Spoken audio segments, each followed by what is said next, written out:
Ya, temanya adalah Kristus sebagai pusat hidup orang percaya ya. Nah, ini ada satu pertanyaan sebelumnya. Bagaimana Anda mengubah laju perahu ke arah barat jika dalam perahu ini dipasang kemudi otomatis ke arah timur? Meskipun saya belum pernah menjadi nahkoda perahu boot gitu ya, tapi kira-kira bisa dapat gambaran ya, itu akan kesulitan karena pasti setiap nahkoda atau pengemudi itu dihadapkan kepada pilihan. Kalau kemudinya sudah otomatis dan dia mau ganti posisi, harus di-switch dulu ya ke manual. Kalau itu bisa di-switch. Kalau enggak, kita bisa bayangkan ya, yang otomatis itu tetap jalan, kemudian kita arahkan jalannya perahu sesuai dengan kemauan kita, arah yang berbeda, maka akan terjadi kekacauan. Ya, salah satu yang pernah saya singgung adalah pesawat Boeing 737 Max ya. Kita lihat betapa fatalnya pada waktu sang pembuat pesawat Boeing itu memasang otomatis untuk pesawat itu pada kondisi darurat, dengan sendirinya dia akan menyeimbangkan ya agar si pesawat itu tidak terus naik ke atas karena tangki bahan bakarnya itu dibuat besar supaya lebih hemat energi gitu ya. Jadi akhirnya begitu pesawat itu cenderung naik ke atas, menukik ke atas, maka dibuatlah otomatis satu alat yang akan dengan sendirinya jalan supaya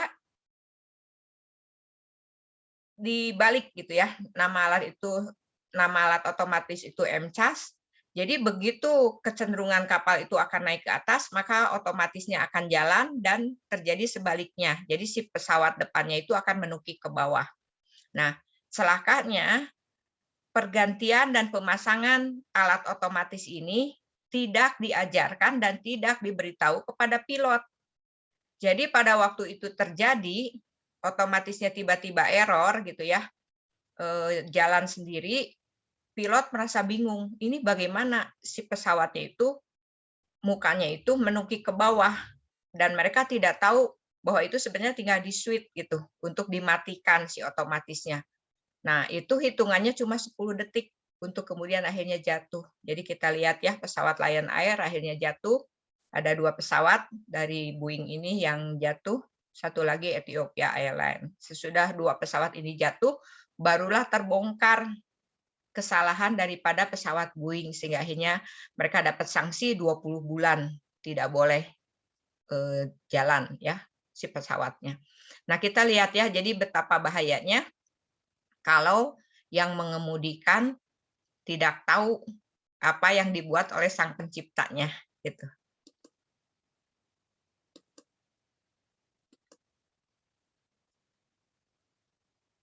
Ya, itu tadi jawabannya ya.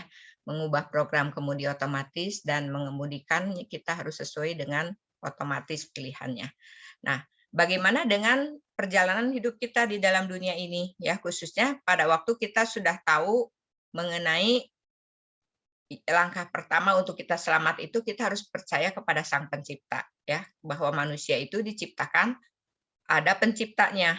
Dan waktu Allah menciptakan manusia, manusia itu diciptakan dengan sungguh amat baik, sangat dikasihi dan sangat dihormati oleh Allah dengan tujuan memuliakan Dia.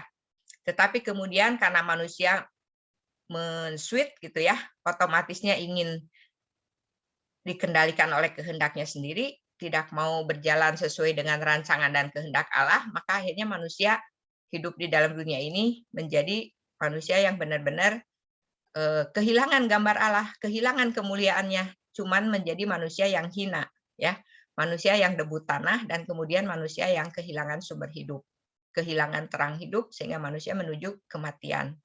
Nah itu ya. Jadi kalau kita tidak nge-switch lagi, menyerahkan hidup kita sesuai dengan kehendak dan memusatkan hidup kita sesuai dengan rencana Tuhan, maka kita lihat jalan hidup kita tidak akan mencapai apa yang Tuhan inginkan. Sebab itu penting untuk kita sekarang kembali sesudah kita mengenal jalan keselamatan, bagaimana kita menjalani hidup di dalam dunia ini sesuai dengan kehendak Tuhan, ya. Dan Tuhan sudah datang ke dalam dunia bukan hanya untuk menjadi juru selamat, tetapi untuk menjadi teladan. Seharusnya manusia itu hidup seperti apa, ya, sehingga dikatakan Tuhan Yesus ini adalah Adam kedua. Kalau lewat Adam pertama manusia sudah jatuh dalam dosa, hina, binasa, gitu ya.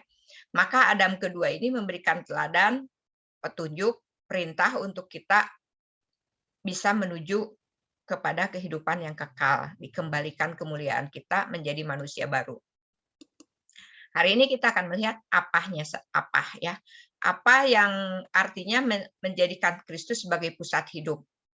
Yang pertama itu artinya kita menjadikan Tuhan Yesus sebagai Tuhan, ya. Bukan hanya mengaku di mulut dan percaya di hati, tetapi berbuah di dalam kehidupan kita.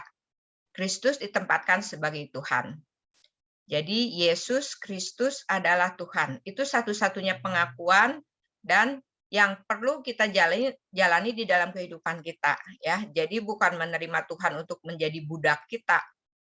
Kebanyakan ya kalau kita misalnya berdoa, minta sesuatu, memohon sesuatu kepada yang di luar diri kita yang dianggap Tuhan atau ilah, mereka itu harus mengabulkan doa kita baru kita percaya. Kebanyakan begitu ya, mau pergi ke dukun, mau pergi ke Gunung Kawi, mau pergi dalam penyembahan agama apapun gitu, kebanyakan orang itu saya percaya kalau doa saya dikabulkan.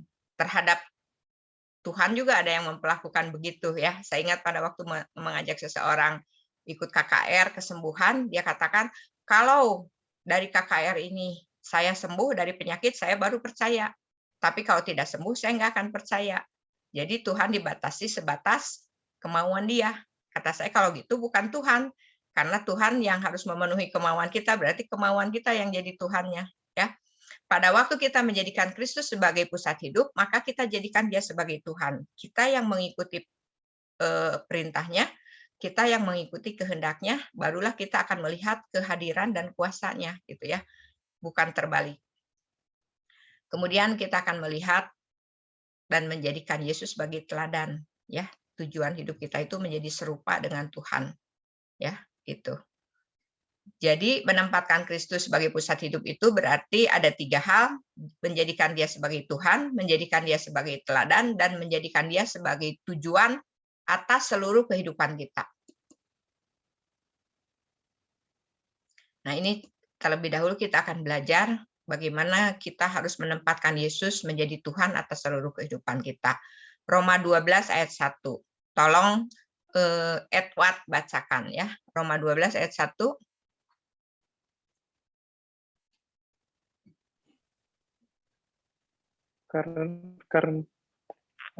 Karena itu, saudara-saudara, demi kemurahan Allah, aku menasihatkan kamu supaya kamu mempersembahkanmu sebagai persembahan yang hidup, yang kudus dan yang berkenan kepada Allah, itu adalah ibadahmu yang sejati. Ya, ini adalah tulisan Rasul Paulus ya. Paulus mengatakan sesudah kita menerima anugerah keselamatan, pengampunan dan penebusan dosa oleh Tuhan Yesus, kita menerima dengan murah ya, dengan gratis, tanpa perbuatan. Nah, biarlah kemurahan Allah ini mendorong kita untuk mempersembahkan, bukan mempersembahkan materi ya, karena Tuhan yang mempunyai langit dan bumi. Segala emas dan segala kekayaan perut bumi ini milik Tuhan, bahkan surga pun milik Tuhan. Tuhan tidak membutuhkan materi ya. Tuhan lebih senang umatnya itu mempersembahkan ketaatan. Ya, kalau tubuh kita dulu dipakai oleh si iblis untuk berbuat jahat, maka sesudah kita diselamatkan, dijadikan manusia baru, roh Allah ditanamkan di dalam roh kita, hukum-hukum Tuhan jadi bukan lagi hukum-hukum formalitas, legalitas seperti hukum Taurat yang ditulisnya di batu gitu ya, di loh batu, tapi hukum-hukum Tuhan itu langsung ditanamkan di hati dan pikiran kita oleh Roh Kudus, maka kita diminta persembahkan tubuh untuk melakukannya sebagai persembahan yang hidup, bukan lagi persembahan kambing domba, binatang-binatang atau persembahan benda-benda ya, tapi tubuh kita dijadikan persembahan yang hidup untuk kita menjadi manusia baru yang melakukan firman dan kehendaknya ya, untuk dipersembahkan sebagai persembahan yang kudus, yang berbeda dengan yang ada di dalam dunia gitu ya. Hukum-hukum yang ada di dunia kita tahu, kalau di dalam dunia gigi ganti gigi gitu kan,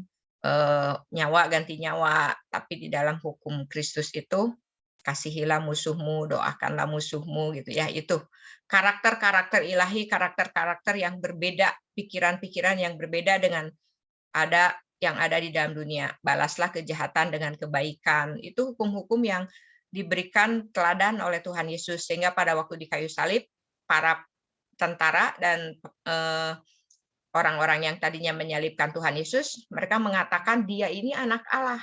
Dari mana mereka tahu bahwa Yesus anak Allah? Padahal mereka menyalibkan Tuhan Yesus itu gara-gara menuding bahwa Yesus itu ngaku-ngaku anak Allah, menghujat Allah gitu kan. Nah, mereka tahu bahwa Yesus anak Allah karena Tuhan Yesus berbeda dengan penjahat-penjahat yang lain. Pada waktu penjahat-penjahat disalibkan itu mereka mencaci maki semua, nggak ada yang keluar kata-kata berkat. Yang keluar itu kata-kata kutuk. Coba aja kalau kita benar kita dihukum, pasti kita ngamuk gitu kan, lalu keluarlah kata-kata kasar, memaki-maki orang yang memperlakukan kita tidak adil. Tetapi kita lihat pada waktu Tuhan Yesus disalib, dia diperlakukan dengan sangat tidak adil gitu. Dia tidak pernah melakukan satu kejahatan pun, sampai Pontius Pilatus pun mengatakan, aku tidak menemukan kesalahan dalam diri orang ini gitu ya. Tapi mereka tetap karena dengki iri menyalibkan Tuhan, dan yang keluar dari mulut Tuhan adalah ampunilah mereka, karena mereka tidak tahu apa yang mereka perbuat. Jadi di tengah siksaan yang luar biasa menyakitkan tubuhnya itu, keluarlah kata-kata pengampunan. Itulah ciri bahwa Yesus itu anak Allah ya. Jadi tentara-tentara mengakui ini beda dengan manusia biasa. Ini anak Allah gitu. Nah, kemudian ini ada perkataan John Ortberg ya. Kehidupan rohani bukanlah kehidupan yang terpisah dari kehidupan finansial, kehidupan pekerjaan, dan lain-lain. Istilah kehidupan rohani hanyalah sebuah cara untuk membicarakan kehidupan seseorang setiap saat dan setiap segi kehidupannya dari sudut pandang Tuhan. Tuhan tidak tertarik pada bagaimana Anda berdoa, bergereja, atau baca Alkitab lebih teratur, tetapi Tuhan lebih tertarik pada hidup Anda. Ya, jadi kehidupan rohani ini bukan berarti cuma kalau pada hari Minggu kita ke gereja, atau pada saat kita saat teduh di rumah baca Alkitab, pada saat kita melakukan pelayanan-pelayanan di gereja gitu ya. Itu bukan yang dimaksud kehidupan rohani. Tetapi kehidupan rohani itu adalah semua segi kehidupan kita setiap hari di rumah, di pekerjaan, di kantor, yang kita lakukan sesuai dengan sudut pandang Tuhan, ya. Jadi Tuhan lebih tertarik kepada kehidupan kita setiap hari dibanding dengan kehidupan yang biasanya dikenal orang sebagai kata istilah ibadah. Sehingga dalam Roma 12 itu juga dikatakan ibadah sejati itu adalah ibadah yang melakukan kehendaknya, ibadah yang dimulai dengan pembaharuan budi, ya. Pembaharuan budi yang berbuah dalam perbuatan. Jadi segala aspek kehidupan kita bisa menjadi rohani jika kita melakukannya bagi Tuhan. Dan sebaliknya, segala aspek kehidupan kita bisa menjadi hal sekular jika kita tidak melakukannya bagi Tuhan. Ya, jadi hidup berpusat kepada Kristus bukan berarti kehidupan yang hanya sifatnya yang orang-orang anggap itu kehidupan spiritual ya. Seperti tadi misalnya kalau ke gereja, ibadah, baca Alkitab itu. Bukan cuma itu ya. Kehidupan spiritual itu adalah semua aspek hidup kita yang kita lakukan bagi Tuhan. Di rumah kita cuci piring, masak, di kantor kita bekerja, lalu kita lakukan semuanya itu dengan motivasi bagi kemuliaan Tuhan, itulah kehidupan rohani. Nah, ini lebih jelas lagi gambarannya ya. Manusia lama, hidup lama itu berpusat pada aku. Apakah hal ini menguntungkan aku yang jadi bos istilahnya. Inilah yang menjadi akar penyebab perang Ukraina dan Rusia ya. Negara-negara semakin adikuasa, semakin arogan begitu ya. Jadi semua berpusat kepada aku, keuntungan negaraku, keuntungan rakyatku, keuntungan bangsaku gitu. Keuangan, keuntungan aku, kesehatan, semua ya, pendidikan, rekreasi, keluarga, semua segi kehidupan ini pusatnya itu adalah aku. Aku jadi bos, masa bodoh, orang lain susah. Itu akar daripada dosa Adam Hawa ya. Nah, kalau hidup baru, akunya itu diganti. Hidup baru itu berpusat kepada Kristus. Ya, kita mengatur keuangan dengan pertimbangan semua apa yang diperintahkan oleh Tuhan. Ya, harta itu bukan sumber hidup kita, bukan sandaran hidup kita, dan tidak menghalalkan segala cara. Ya, harta itu adalah kepercayaan yang Tuhan berikan untuk kita kelola, untuk kita pakai, bukan hanya untuk keuntungan pribadi saja, tetapi memuliakan Tuhan dan membangun sesama kita. Ya, demikian juga kesehatan, pendidikan, rekreasi, keluarga, pergaulan, pekerjaan, semua segi kehidupan kita lakukan berdasarkan perintah-perintah sesuai dengan firman-Nya, ya. Pekerjaan kita apakah itu pekerjaan yang membangun atau pekerjaan yang menipu, investasi bodong dan lain sebagainya gitu ya. Keringat orang kita ambil, masa bodoh orang yang sudah menabung bertahun-tahun menginvestasikan uangnya untuk tujuan menjamin masa depan hidupnya tiba-tiba harus hilang. Lagi ngetren ya sekarang investasi bodong. Kebanyakan juga anak-anak muda yang melakukan menipu orang-orang tua yang sudah bekerja dari masa mudanya dan mereka menabung untuk hari depannya dan sekarang kehilangan investasinya. Itu ya. Semuanya dipertimbangkan atas dasar perintah Tuhan dan atas dasar hukum-hukum Tuhan. What would Jesus do? Ya, apa yang akan Yesus lakukan jika Tuhan punya uang atau punya tabungan seperti yang saya miliki saat ini? Apa yang akan Yesus lakukan jika Tuhan mempunyai pekerjaan seperti pekerjaan saya saat ini? Jadi itu, kita melakukan apapun dalam kehidupan kita dari sudut pandang Tuhan, dari sudut apa yang Tuhan mau. Itu artinya hidup berpusat dan menjadikan Yesus sebagai Tuhan. Kalau ibarat kehidupan kita itu rumah, ya, maka kita melihat yang pertama itu, kalau hati kita itu ibarat rumah gitu ya, maka apakah pintu hati kita itu sudah dibukakan belum untuk Tuhan masuk? Tuhan katakan di dalam Wahyu 3 ayat 20, aku berdiri di muka pintu mengetuk, ya. Tuhan itu sopan bukan setan. Kalau setan itu mendobrak, merasuk kalau mau. Kalau tidak dilarang oleh Allah, manusia itu tidak dilindungi oleh Allah, Tuhan itu inginnya merasuk kepada setiap orang. Tapi Tuhan memberikan pelindungan. Mau yang percaya nggak percaya ya.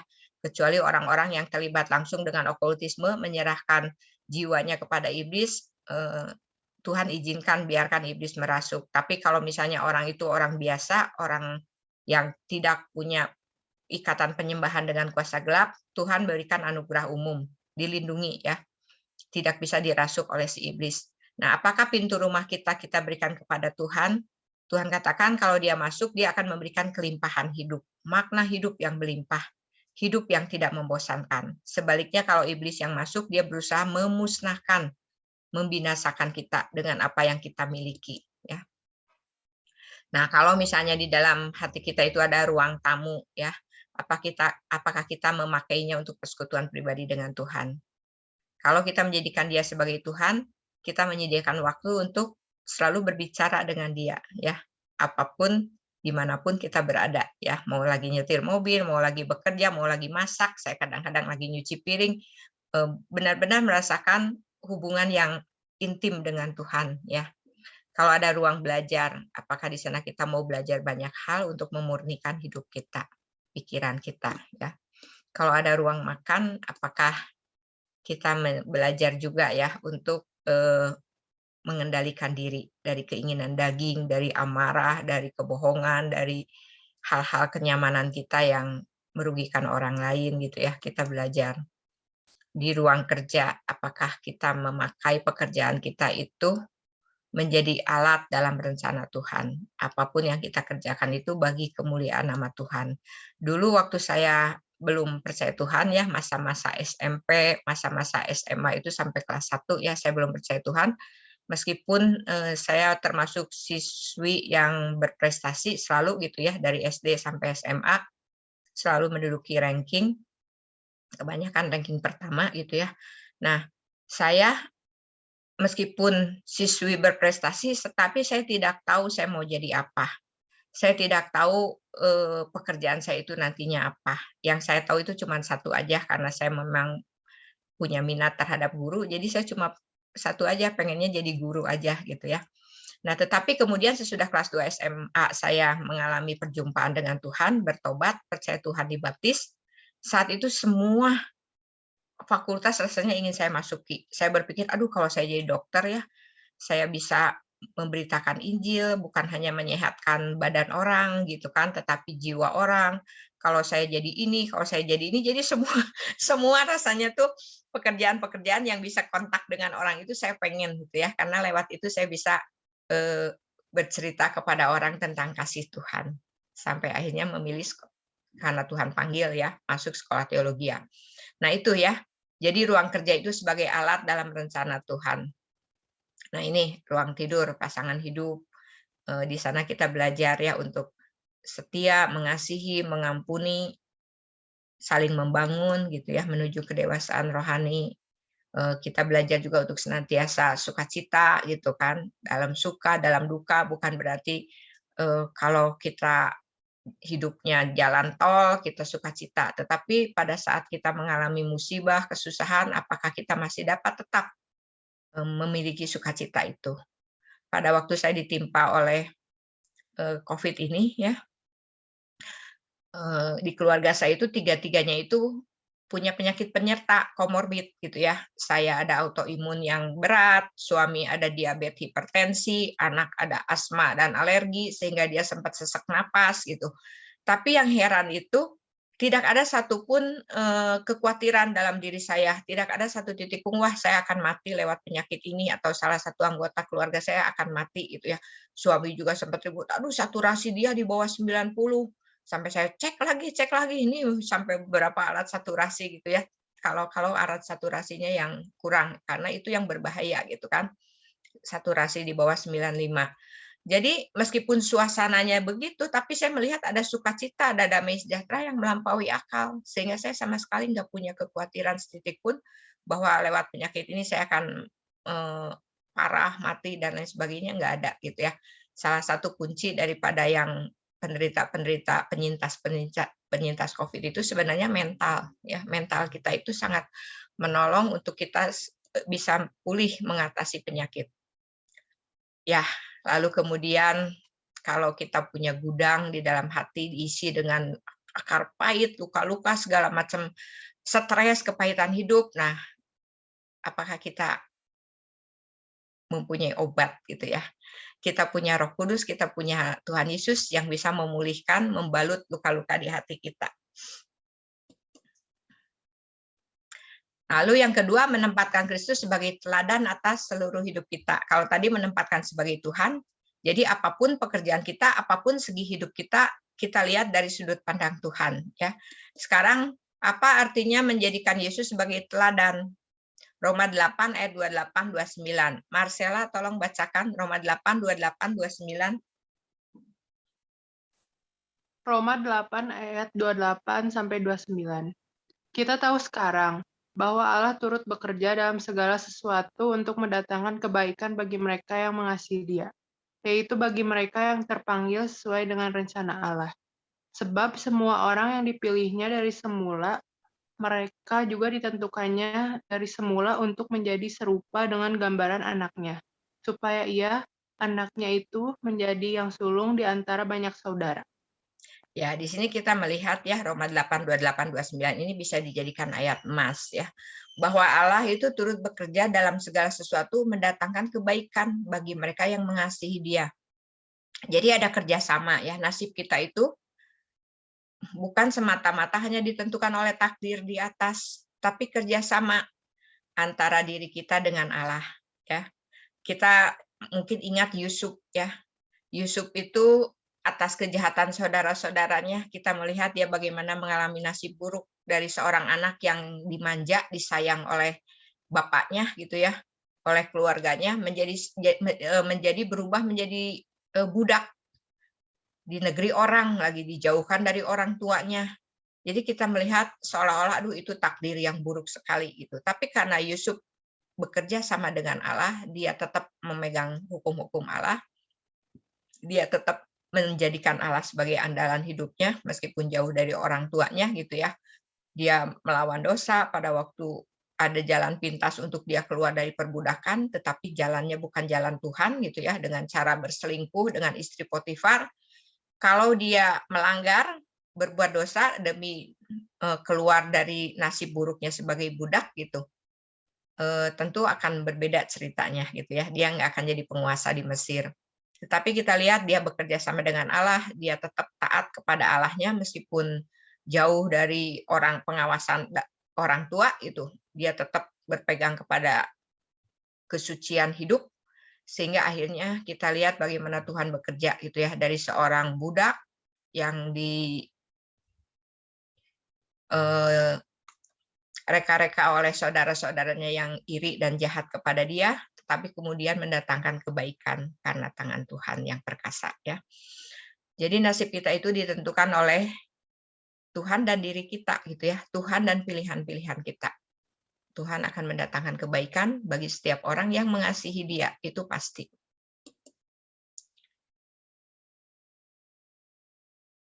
Tumbuh secara rohani berarti hidup yang makin lama makin serupa seperti Kristus.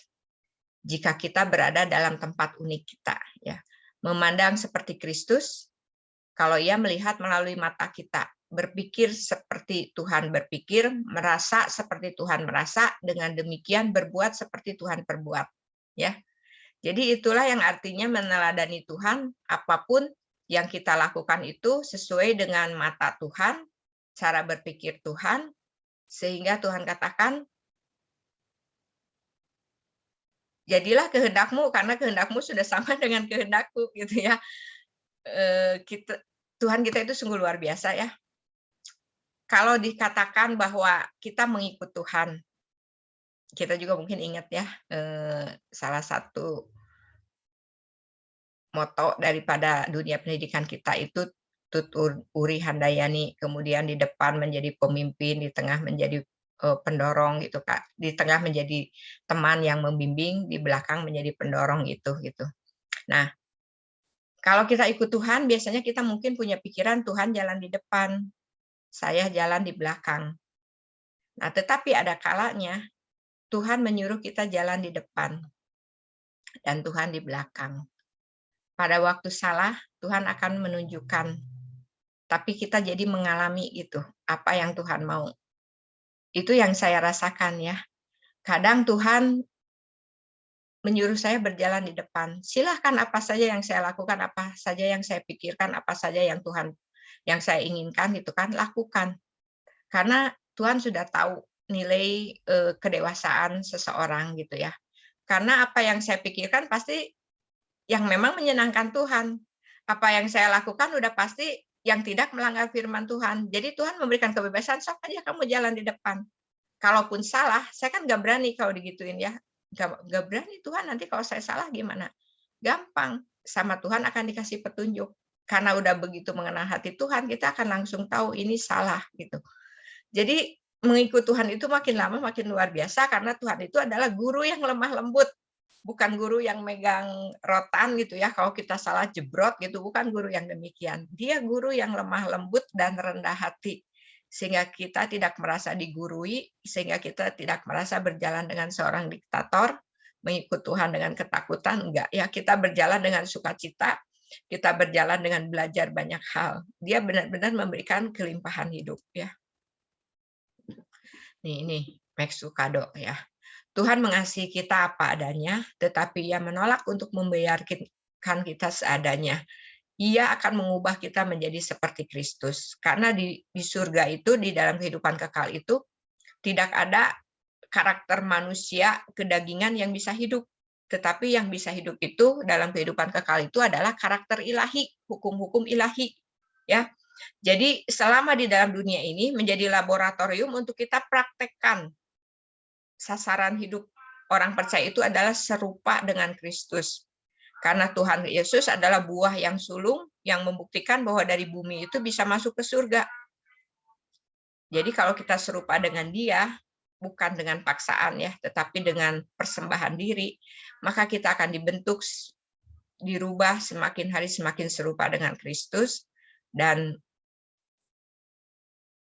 bukan berarti kita akan merasa saya nggak mampu, bagaimana dengan karakter-karakter dosa saya dan lain sebagainya. Kita akan tetap menjadi ranting dari pokok anggur yang banyak merasa dipangkas, digunting, dipotong gitu ya, merasa sakit pada waktu karakter-karakter manusia lama kita diasah, dibentuk, tetapi pada akhirnya dengan kekuatan daripada Roh Kudus, dengan kekuatan daripada firman, kita akan heran melihat bagaimana Tuhan membentuk karakter Kristus itu ada dalam hidup kita. Asal kita sedia dibentuk ya. Jadi Tuhan tidak pernah menolak seseorang karena dosanya terlalu besar, kamu tidak layak jadi pengikut aku gitu ya. Enggak ada. Mau Matius pemungut cukai, Sakius yang begitu serakah tamak gitu ya. Perempuan berzina yang sudah sama masyarakat juga nggak bisa diampuni. Mereka semua datang pada Tuhan, Tuhan terima apa adanya. Tuhan menerima, bahkan mencari orang-orang terhilang apa adanya. Orang lain udah nggak mau bicara sama perempuan Samaria. Nggak ada manusia yang mau bicara dengan perempuan Samaria karena terkenal dengan perzinahannya. Tetapi Tuhan Yesus sengaja datang melewati kota itu untuk bertemu dengan perempuan itu, mengajak bicara, dan menuntun dia kepada karakter ilahi. Ya, bukan hanya jalan keselamatan, tetapi karakter ilahi. Nah, inilah Tuhan kita. Ya, kita diubah menjadi serupa dengan Dia meskipun kita adalah manusia berdosa. Nah ini ya, hidup baru berpusat pada Kristus, apakah hal ini membuatku makin serupa dengan Kristus? Jadi pertanyaan yang kedua, apakah semua yang kita miliki, segi hidup kita itu membuat kita semakin serupa dengan Kristus? Ya, gitu ya. Lewat pekerjaan, kenaikan jabatan, kenaikan pangkat, dan lain sebagainya, gitu. Lewat keluarga, tambah anak, tambah mantu, dan lain sebagainya. Apakah kita semakin serupa dengan Kristus? Nah, kemudian bagian terakhir menempatkan Kristus sebagai tujuan atas seluruh kehidupan kita. Matius 22, 37, 40. Silahkan dibacakan oleh Erik, tolong bacakan ya.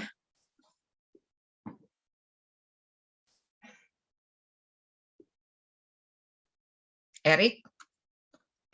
Matius 22 ayat 37 sampai 40.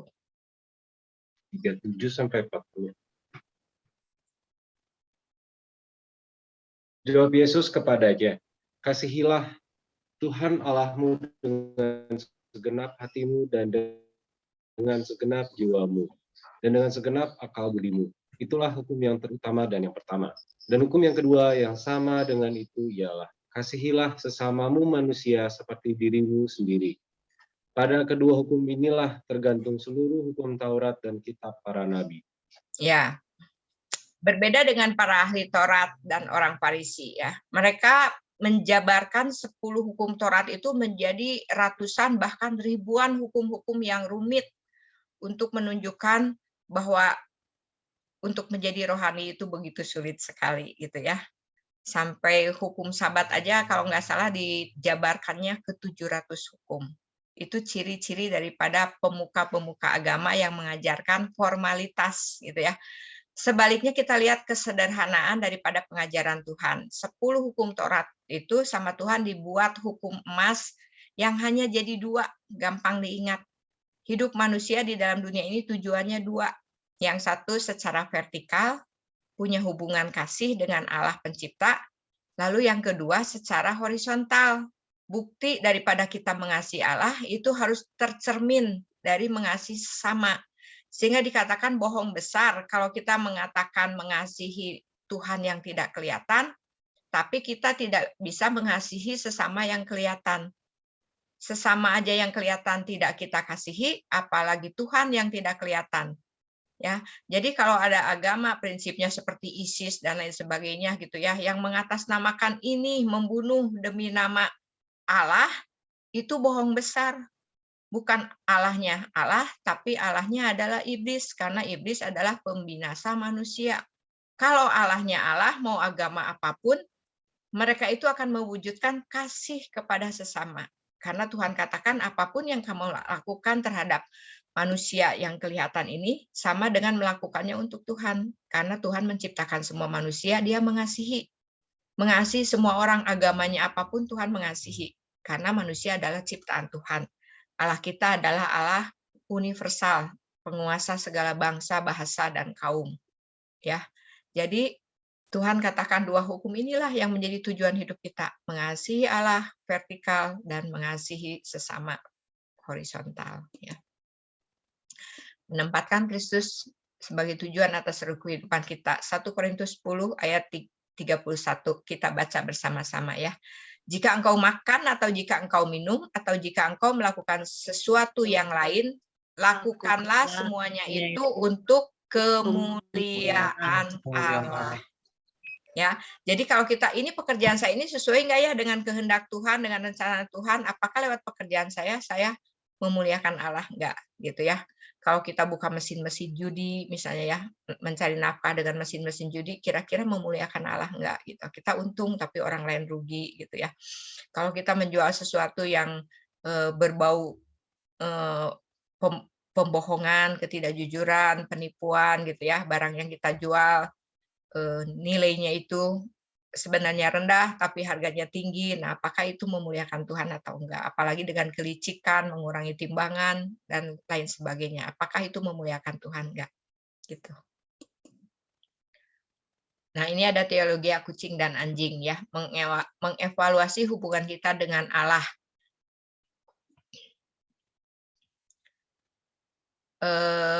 Ada yang tahu nggak teologi kucing dan anjing? Tapi ini jadi jangan benci salah satu binatang ya. Jadi kucing dan anjing itu sifatnya lebih bagus mana? Katanya ada perbedaan ya.